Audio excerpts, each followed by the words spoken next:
ನಮಸ್ತೆ ಫ್ರೆಂಡ್ಸ್, ಅಕ್ಷಯ ಪಾತ್ರ ಅಡುಗೆ ಮನೆಗೆ ನಿಮಗೆಲ್ಲರಿಗೂ ಪ್ರೀತಿಯ ಸ್ವಾಗತ. ತುಂಬ ಸೆಕೆ ಶುರುವಾಗಿದೆ. ಮಳೆ 4 ದಿವಸ ಬಂತು, ಮತ್ತೆ ಹೋಯಿತು. ಈಗ ಸೆಕೆ ಆಗಿರೋದ್ರಿಂದ ಮಜ್ಜಿಗೆ ಮಾಡುವ ವಿಧಾನ, ಮಸಾಲೆ ಮಜ್ಜಿಗೆ ಮಾಡುವ ವಿಧಾನವನ್ನು ತೋರಿಸ್ತಾ ಇದ್ದೇನೆ. ವೀಕ್ಷಕ ಸ್ನೇಹಿತೆ ಆದಂಥ ಉಷಾ ಅನ್ನೋರು ವ್ಲಾಗ್ ಮಾಡಿ ತೋರಿಸಿ ಅಂತ ಕೇಳಿದ್ರು. ತುಂಬ ಕಾಯ್ತಾ ಇದ್ದೇವೆ ಅಂತ ಹೇಳಿದರು. ಹಾಗಾಗಿ ಇವತ್ತಿನೊಂದು ವ್ಲಾಗ್ ಮಸಾಲೆ ಮಜ್ಜಿಗೆ ಮಾಡುವ ವಿಧಾನದೊಂದಿಗೆ ನೀವು ನೋಡ್ಬೋದು. ನಮ್ಮ ಊರಿಗೆ ಹೋಗಿದ್ದಾಗ ಹಾಲು ಕರೆಯುವುದರಿಂದ ಹಿಡಿದು ಮಜ್ಜಿಗೆ ಮಾಡುವ ತನಕ, ಮಸಾಲೆ ಮಜ್ಜಿಗೆ ಮಾಡುವ ತನಕ ಎಲ್ಲ ವಿವರಗಳನ್ನು ಒಂದು ವಿಡಿಯೋ ಶೂಟ್ ಮಾಡ್ಕೊಂಡಿದ್ದೇನೆ. ಬನ್ನಿ ಹೋಗೋಣ, ನೋಡೋಣ.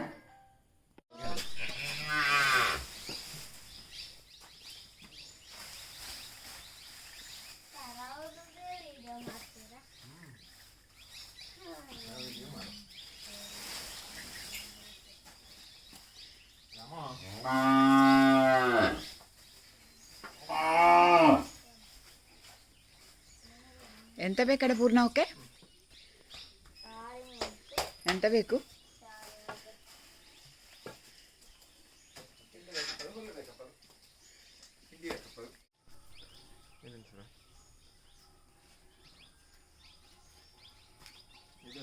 ಯಾವುದನ್ನದ್ದು? ನಾವೀಗ ಹಾಲು ಕರ್ಲಿಕ್ಕೆ ಹೋಗ್ತಾ ಇದ್ದೇವೆ. ಸರಿ ಹೇಳುವಂತ ಹೆಸರಿನ ಇದನ್ನ ಮಲ್ನಾಡು ಗಿಡ್ಡ ಜಾತಿಯ ತಳಿ, ಶುದ್ಧ ಮಲ್ನಾಡು ಗಿಡ್ಡ. ವಿಶೇಷತೆ ಅದರ ಹಾಲು ಸಾಧಾರಣ ಒಂದು 3 ರಿಂದ 5 ಲೀಟರ್ ಹಾಲು ಕೊಡುವಂಥ ತಳಿ ಅದು. ಮಲೆನಾಡು ಪ್ರಾಂತ್ಯ, ಈ ದಕ್ಷಿಣ ಕನ್ನಡ, ಕೊಡಗು, ಶಿವಮೊಗ್ಗ, ಉತ್ತರ ಕನ್ನಡ ಜಿಲ್ಲೆಗಳಲ್ಲಿ ಕಾಣುವಂಥ ಈ ತಳಿ.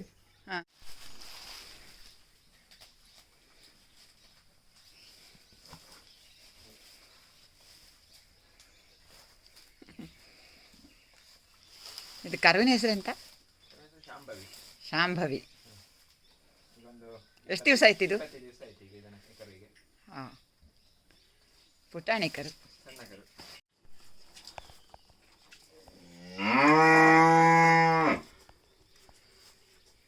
ಸಣ್ಣ ಕೆಚ್ಚಲು ಅಲ್ಲ?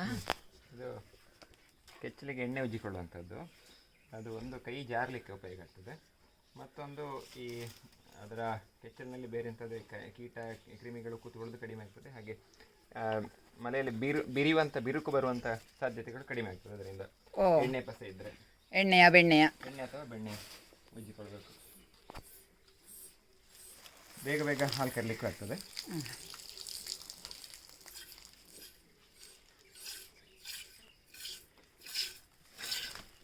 ಬಾ, ಎಂತ ಸರಯು ಜೋರು ಇದೆಯಾ ಪಾಪವ? ತರುವಾಗ ಸ್ವಲ್ಪ ಜೋರಿತ್ತು, ಆಮೇಲೆ ತಂದು ತರುವ ಎಲ್ಲ ಹಾಕಿದ ಮೇಲೆ ಈಗ ನಾರ್ಮಲ್ ಆಗಿದೆ. ಮಲ್ನಾಡು ಗಿಡ್ಡ ತಳಿಯಲ್ಲಿ ರೋಗ ನಿರೋಧಕ ಶಕ್ತಿ ಹೆಚ್ಚು. ಮತ್ತು ಅವು ಕೊಡಗು, ಉತ್ತರ ಕನ್ನಡ, ದಕ್ಷಿಣ ಕನ್ನಡ ಹಾಗೆ ಶಿವಮೊಗ್ಗ ಜಿಲ್ಲೆಯಲ್ಲಿ ಕಂಡುಬರುವಂಥ ತಳಿ ಅದು. ಮಲೆನಾಡು ಬೆಟ್ಟ ಪ್ರದೇಶಗಳಲ್ಲಿ ಹೆಚ್ಚು ಕಡಿಮೆ ಆಹಾರ ಲಭ್ಯತೆಯಲ್ಲಿಯೂ ಬದುಕುವಂಥದ್ದು. ಶರೀರ ಸಣ್ಣದಾಗಿದ್ದು ಒಂದು 3 ರಿಂದ 5 ಲೀಟರ್ವರೆಗೆ ಹಾಲು ಕೊಡುವಂಥ ತಳಿಗಳು, ಶುದ್ಧ ದೇಶೀಯ ತಳಿಗಳು. ಮತ್ತು ಇವುಗಳಿಗೆ ಆಹಾರ ಕಡಿಮೆ ಸಿಕ್ಕೂ ರೋಗ ನಿರೋಧಕ ಹೆಚ್ಚಿರುವುದರಿಂದ ಇವುಗಳಿಗೆ ಗಾಯವಾದರೆ ಬೇಗ ಗುಣ ಆಗ್ತದೆ. ಮತ್ತು ರೋಗ ಬಾಧೆಗಳು ಕಡಿಮೆ. ಮೈ ಭಾರಿ ವಿಶೇಷ ಅಲ್ಲ, ನುಣ್ಣಗೆ, ಸಣ್ಣ ರೋಮ, ಕಡಿಮೆ ಆಹಾರ ಸಾಕು. ಕಡಿಮೆ ಆಹಾರದ ಲಭ್ಯತೆಯಲ್ಲೂ ಕೂಡ ಬದುಕುವಂಥ ಶಕ್ತಿ ಇರುವಂಥ ತಳಿ. ಈ ಪುಟಾಣಿ ಗೊಂಬೆ, ಇದರ ಹೆಸರೆಂತ? ಶಾಂಭವಿ. ಬಾ ಬಾಲಿ ಬಾ.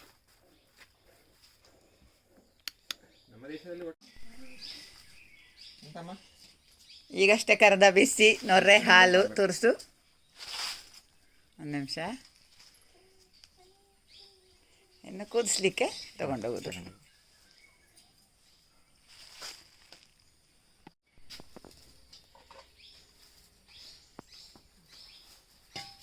ರಾಮ, ರಾಮ,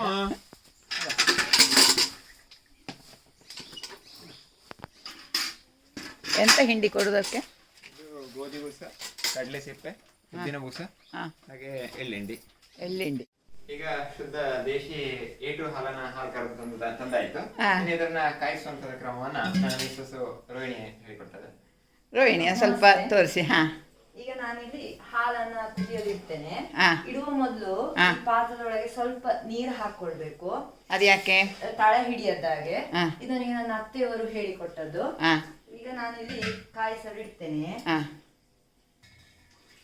ಹಾಲು ಸೋಸಿಕೊಳ್ಳುದು ಒಳ್ಳೆಯದು. ಸೋಸಿಕೊಳ್ಬೇಕು ಹಾಲನ್ನು. ಒಳಗೆ ಕಸ ಎಲ್ಲ ಇದ್ರೆ ಅದಕ್ಕೋಸ್ಕರ. ನಂತರ ಸ್ವಲ್ಪ ಸ್ವಲ್ಪ ನೀರು ಹಾಕೊಳ್ಬೇಕು. ನೀವು ದಪ್ಪಕ್ಕೆ ಕಾಯಿಸುದಲ್ಲ? ದಪ್ಪಕ್ಕೆ ಕಾಯಿಸುದು, ತುಂಬಾ ನೀರೆಲ್ಲ ಬೇಡ. ಆಮೇಲೆ ಸಣ್ಣ ಉರಿಯಲ್ಲಿ ಇಡ್ತೇನೆ. ಮಜ್ಜಿಗೆ ಮಾಡುವ ಮೊದಲಿನ ಪ್ರೋಸೆಸ್ ಇದೆಲ್ಲ? ಹೌದು ಹೌದು. ಇದು ಚೆನ್ನಾಗಿ ಕುದಿದು ತಣದ ನಂತರ ಆಮೇಲೆ ಹೆಪ್ಪಾಕುದು. ನೀವು ಪೂರ್ತಿ ತಣ್ಣಗಾದ್ಮೇಲೆ ಹೆಪ್ಪಾಕ್ತೀರಾ, ಉಗುರು ಬೆಚ್ಚಗೆ ಇದ್ದಾಗ ಹೆಪ್ಪಾಕ್ತೀರಾ? ಬೇಸಿಗೆಯಲ್ಲಿ ಪೂರ್ತಿ ತಣ್ಣಗಾಗಿರುವಾಗ ಹಾಕ್ಬೇಕು. ಚಳಿಗಾಲದಲ್ಲಿ ಉಗುರು ಬೆಚ್ಚಗಿರುವ ಹಾಲಿಗೆ ಹಾಕಿದ್ರೆ ಒಳ್ಳೇದು. ಓಕೆ.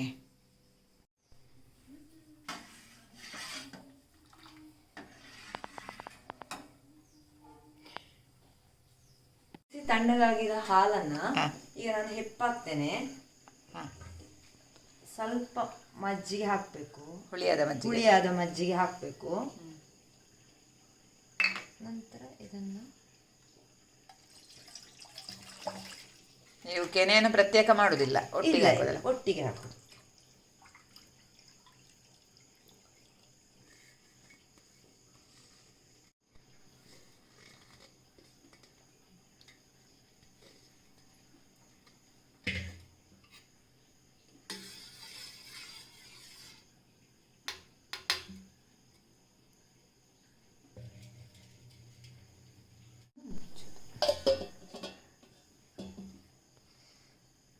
ಬೆಳಗ್ಗೆ ಎದ್ದು ಮಜ್ಜಿಗೆ ಕಡಿಯೋದನ್ನು ತೋರಿಸುವ. ಆಯ್ತು. ರಾತ್ರಿ ಹೆಪ್ಪಾಕಿಟ್ಟಿದ್ದೇನೆ. ಇದೀಗ ಬೆಳಿಗ್ಗೆ ಆಗುವ ಮೊಸರು ಆಯ್ತು. ಗಟ್ಟಿ ಮೊಸರು ರೆಡಿ. ಇದನ್ನೀಗ ನಾನು ಕಡಿಲಿಕ್ಕೆ ಹಾಕ್ತೇನೆ. ಹಾಕುವ ಮೊದ್ಲು ಈಗ ಬೇಸಿಗೆ ಕಾಲ ಅಲ್ಲ, ಬೆಣ್ಣೆ ನೀರಾಗ್ತದೆ. ಅದಕ್ಕೆ ನಾನು ಫ್ರೀಜರ್ ಅಲ್ಲಿ ನೀರಿಟ್ಟು ಐಸ್ ಮಾಡಿ ಐಸ್ ಕ್ಯೂಬ್ ಹಾಕ್ತಾ ಇದ್ದೇನೆ ಇದಕ್ಕೆ ಕಡಿಯುವಾಗ. ಮತ್ತೆ ಸ್ವಲ್ಪ ನೀರ್ ಹಾಕ್ಬೇಕು, ತಣ್ಣೀರ್ ಹಾಕ್ಬೇಕು. ಯಾಕೆಂದ್ರೆ ಮಜ್ಜಿಗೆ ಸ್ವಲ್ಪ ನೀರ್ ಹಾಕಿದ್ರೆ ಬೇಗ ಬೆಣ್ಣೆ ಬರ್ತದೆ, ಅದಕ್ಕೋಸ್ಕರ. ಮೊದಲೆಲ್ಲ ನಾವು ಚಿಕ್ಕವರಿದ್ದಾಗ ಮಥನ ಹಗ್ಗದಲ್ಲಿ ಎಳೆಯುವುದಿತ್ತು. ಹೌದು. ಈಗ ನೀವು ಮೆಷಿನಲ್ಲಿ ಮಾಡ್ತೀರಿ. ಇದು ಮಥನ ಅಂತ ಸಿಗ್ತದಲ್ಲ, ಇದು ಮೋಟರೈಸ್ಡ್. ಫಿಕ್ಸ್ ಮಾಡ್ಬೇಕು ಈಗ ಮಾಡ್ಬೇಕು. ಓಕೆ. ಮಜ್ಜಿಗೆ ಕಡಿಯುವ. ಆನ್ ಮಾಡಿದ್ಯಾ?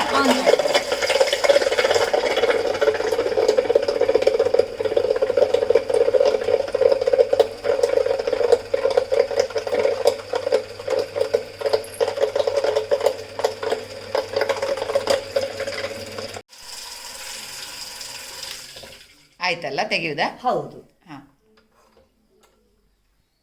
ಇದು ಗಟ್ಟಿ ಬೆಣ್ಣೆ ಬಂದಿರ್ತದೆ ಈ ಬಿಸಿಲಲ್ಲಿ? ಬಂದಿರ್ತದೆ. ನೀವು ಐಸ್ ಹಾಕಿದ್ದ? ಹೌದು ಹೌದು, ಇಕೊಳ್ಳಿ ಬಂದಿದೆ. ಓಕೆ. ಇನ್ನು ಬೆಣ್ಣೆ ತೆಗೆಯುವುದನ್ನು ಸಹ ತೋರಿಸಿ ಬಿಡಿ. ಆಯ್ತು. ಹದ ಉಗುರು ಬೆಚ್ಚಗಿನ ನೀರಿಗೆ ಒಮ್ಮೆ ಕೈಯನ್ನು ಹೀಗೆ ಅದ್ದಿಕೊಂಡು ಬೆಣ್ಣೆಯನ್ನು ಹೀಗೆ ತೆಕ್ಕೊಳ್ಬೇಕು. ಈ ಬೆಣ್ಣೆಯನ್ನು ನೀವು ತುಪ್ಪ ಕಾಯಿಸೋದಲ್ವಾ? ಹೌದು. ನಾನೊಂದು ಹೀಗಿರುವ ಶುದ್ಧ ಊರದನದ ಬೆಣ್ಣೆ ತುಪ್ಪ ಈ ಬಾಕ್ಸ್ ಅಲ್ಲಿ ಹೀಗೆ ಬೆಣ್ಣೆ ಎಲ್ಲ ಹಾಕಿ ತೆಗೆದಿಟ್ಟು ಮಜ್ಜಿಗೆ ಮಾಡುವ ವಿಡಿಯೋ ತೋರಿಸಿ ಅಂತ ತುಂಬಾ ಜನ ಕೇಳಿದ್ರು. ಹಾಗಾಗಿ ನಾನು ನೀವು ಊರಲ್ಲಿ ಮಾಡುವ ವಿಧಾನವನ್ನೇ ತೋರಿಸಿದ್ರೆ ಚೆನ್ನಾಗಿರ್ತದೆ ಅಂತ ನಾನು ಈ ವಿಡಿಯೋ ಮಾಡಿದ್ದೀಗ. ಚೆನ್ನಾಗಿ ತೊಳಿಬೇಕು. ಓಕೆ, ನಿಮಿಷ ಒಂದು ತೋರಿಸ್ತೇನೆ. ಚೆನ್ನಾಗಿ ತೊಳೆದು ಇದಕ್ಕೆ ಹಾಕಬೇಕು. ಚಂದ ತೊಳಿಬೇಕು. ಹುಳಿ ಎಲ್ಲ ಹೋಗ್ಬೇಕು, ಹುಳಿ ಅಂಶ ಎಲ್ಲ ಹೋಗ್ಬೇಕು. ತುಪ್ಪ ಎಷ್ಟು ವಾರಕ್ಕೊಂದ್ಸತಿ ಕಾಯಿಸ್ತೀರಾ? ಕಾಯಿಸ್ತೇವೆ. ಚೆನ್ನಾಗಿ ತೊಳೆದು ಈ ಮುಚ್ಚಲ್ ಮುಚ್ಚಿ ಫ್ರೀಜರ್ ಅಲ್ಲಿ ಇಡ್ತೇನೆ. ಮತ್ತೆ ಒಂದು ವಾರ ಕಳೆದು ಕಾಯಿಸ್ತೇನೆ. ಸರಿ. ರೋಹಿಣಿ, ಮಜ್ಜಿಗೆ ಕಡ್ದಾಯ್ತು. ಇನ್ನೊಂದು ಮಸಾಲೆ ಮಜ್ಜಿಗೆ ಮಾಡುವನ ಅಂತ ಆ ವಿಡಿಯೋ ನಾನು ಮಾಡಿರ್ಲಿಲ್ಲ. ನಿನ್ನ ಕೈಯಲ್ಲೇ ಮಾಡಿ ತೋರಿಸು. ಆಯ್ತು. ಅದಕ್ಕೆ ಒಂದ್ ನಿಮಿಷ, ಅದಕ್ಕೆ ಬೇಕಾದ ಸಾಮಗ್ರಿಗಳನ್ನು ಮೊದಲು ತೋರಿಸುವ. ಆಯ್ತು. ಸ್ವಲ್ಪ ಕೊತ್ತಂಬರಿ ಸೊಪ್ಪು, ಬೇವಿನ ಸೊಪ್ಪು, ಗಾಂಧಾರಿ ಮೆಣಸು ಅಂದ್ರೆ ಸೂಜಿ ಮೆಣಸು ಮತ್ತೆ ಶುಂಠಿ. ಅದು ಇಲ್ಲದಿದ್ರೆ, ಮೆಣಸು ಇಲ್ಲದಿದ್ರೆ ಈಚೆ ನಾವು ಪೇಟೆಯಿಂದ ತರ್ತೇವಲ್ಲ ಆ ಮೆಣಸು ಆಗ್ಬೋದು. ಗಾಂಧಾರಿ ಮೆಣಸಾದ್ರೆ ಟೇಸ್ಟ್ ಜಾಸ್ತಿ. ಓಕೆ, ಇಂಗು ಬೇಕಾ? ಇಂಗು ಸ್ವಲ್ಪ ಬೇಕು. ಓಕೆ ಇಂಗು. ಓಕೆ, ಇನ್ನೀಗ ಇದನ್ನೆಂತ ಮಾಡಬೇಕು? ಒಮ್ಮೆ ಮಿಕ್ಸಿಗೆ ಹಾಕಿ ರುಬ್ಬುವ. ರುಬ್ಬಿ ಮತ್ತೆ ಮಜ್ಜಿಗೆ ಸೇರಿಸುವ. ಮಜ್ಜಿಗೆ ಹುಳಿ ಮಜ್ಜಿಗೆ ಆಗಬೇಕು. ಹುಳಿ ಮಜ್ಜಿಗೆ ಆಗ್ಬೇಕು. ಇವತ್ತು ನಾವು ರುಬ್ಬಿದ ಮಜ್ಜಿಗೆ ಅಲ್ಲ. ಅಲ್ಲ ಅಲ್ಲ, ಸಾರಿ, ಇವತ್ತು ನಾವು ಕಡದ ಮಜ್ಜಿಗೆ ಅಲ್ಲ. ಹುಳಿ ಮಜ್ಜಿಗೆ ಆದ್ರೆ ಟೇಸ್ಟ್ ಜಾಸ್ತಿ. ಈ ಎಲ್ಲಾ ವಸ್ತುಗಳೊಂದಿಗೆ ನಾವು ಪುದೀನ ಸೇರಿಸಬಹುದಾ? ಪುದೀನ ಸೇರಿಸಬಹುದು. ಮಿಕ್ಸಿ ಜಾರ್ಗೆ ಯಾವ್ದೆಲ್ಲ ಹಾಕ್ಬೇಕು? ಈಗ ಶುಂಠಿ ಹಾಕುವಾಗ ಇದರ ಸಿಪ್ಪೆಯನ್ನ ತೆಕ್ಕೊಳ್ಬೇಕು. ಹೌದು, ಆಯ್ತಾ? ಸಿಪ್ಪೆ ತೆಗೆದು ಹಾಕುದು. ಸಾಕು. ಆಮೇಲೆ ಗಾಂಧಾರಿ ಮೆಣಸು ಹಾಕ್ತಾ ಇದ್ದೇನೆ. ತುಂಬಾ ಖಾರ ಉಂಟು, ಜಾಸ್ತಿ ಬೇಕಾ? ಬೇಡ. ಹಸಿ ಮೆಣಸು ಹಾಕ್ಬಹುದು, ಗಾಂಧಾರಿ ಇಲ್ಲದವರು ಹಾಕ್ಬಹುದು. 4 ಹಾಕಿದ್ದೇನೆ. ಮತ್ತೆ ಕೊತ್ತಂಬರಿ ಸೊಪ್ಪು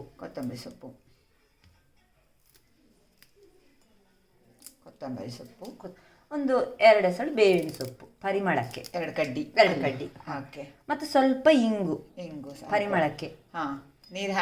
ನೀರು ಹಾಕಿ ರುಬ್ಕೊಳ್ಳೋದು. ರುಬ್ಬಿ ಎಲ್ಲ ಆಯ್ತು. ಈಗ ನಾನು ಮಜ್ಜಿಗೆ ಸ್ವಲ್ಪ ಸೇರಿಸ್ಕೊಳ್ತೇನೆ. ಇದು ಹುಳಿ ಮಜ್ಜಿಗೆ, ಸಿಹಿ ಮಜ್ಜಿಗೆ ಅಲ್ಲ. ಓಕೆ. ಎಷ್ಟು ದಿವಸ ಹಳತ್ತಿದು? ಇದು ಹಿಂದಿನ ದಿವಸ ಕಡ್ದಿಟ್ಟ ಮಜ್ಜಿಗೆ. ಓಕೆ. ಅದು ಹುಳಿ ಇರ್ತದಲ್ಲ, ಈಗ ಬೇಸಿಗೆ ಆದ ಕಾರಣ ಬೇಗ ಹುಳಿ ಬರ್ತದೆ. ಓಕೆ, ಆಯ್ತಾ? ಮಸಾಲೆ ಮಜ್ಜಿಗೆ ಹುಳಿ ಮಜ್ಜಿಗೆ ರುಚಿ ಅಲ್ಲ? ಹೌದು.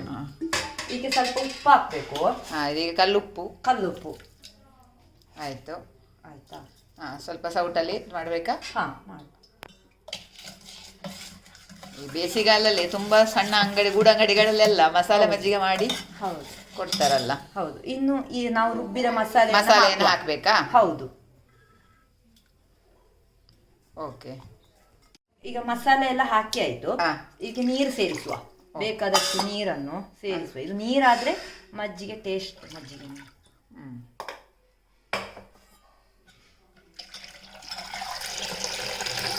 ಓಕೆ. ನನಗೆ ಜೋರು ಬಾಯಾರಿಕೆ ಆಗ್ತದೆ ರೋಹಿಣಿ. ಮಾಡಿಕೊಡ್ತೇನೆ ಎಲ್ಲ. ಮಜ್ಜಿಗೆ ಮಸಾಲೆ ಮಜ್ಜಿಗೆ ಪರಿಮಳಕ್ಕೆ. ಈಗ ಬೇಸಿಗೆ ಕಾಲ ಅಲ್ಲ, ಹಾಗೆ ಒಂದು ಸ್ವಲ್ಪ ಐಸ್ ಕ್ಯೂಬ್ ಹಾಕುವ. ಓಕೆ. ಮಾಡಿಟ್ಟ ಮಸಾಲೆ ಮಜ್ಜಿಗೆಯನ್ನು ಸೋಸ್ಕೊಳ್ಳುವ. ಓಕೆ. ಇಲ್ಲ ಸುಮ್ಮನೆ ಬಾಯಿಗೆ ಸಿಗ್ತದಲ್ಲ. ಕೆಲವರು ಒಗ್ಗರಣೆ ಹಾಕ್ತಾರೆ ಇದಕ್ಕೆಲ್ಲ. ಹಾಕ್ತಾರೆ. ಈಗ ಲಿಂಬೆ ರಸ ಹಾಕಿದ್ರೆ ಟೇಸ್ಟ್ ಆಗ್ತದೆ. ಲಿಂಬೆ ಇದ್ರೆ ಹಾಕೊಳ್ಬಹುದು. ಓಕೆ. ಪುದೀನ ಇದ್ರೆ ಪುದೀನ ಬೇಕಿದ್ರು ಹಾಕೊಳ್ಬಹುದು. ನಾನು ಐಸ್ ಕ್ಯೂಬ್ ತೆಗ್ದಿಟ್ಟಿದ್ದೇನೆ. ಈಗ ಬೇಸಿಗೆ ಕಾಲ ಅಲ್ಲ. ಓಕೆ. ಅದು ಹಾಕಿದ್ರೆ ಕೋಲ್ಡ್ ಆಗಿ. ಅದೇ ರುಚಿಯಾದ ಮಸಾಲೆ ಮಜ್ಜಿಗೆ ರೆಡಿ. ಈಗ ನಾವು ಕುಡಿಯುವ.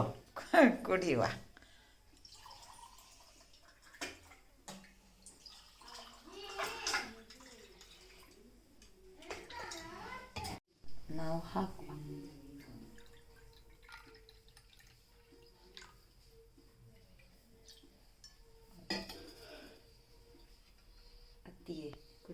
ಕುಡಿ. Thank you. ಮಜ್ಜಿಗೆ ಹೌದು. ಅಮ್ಮ ಗಟ್ಟಿಟ್ಕ.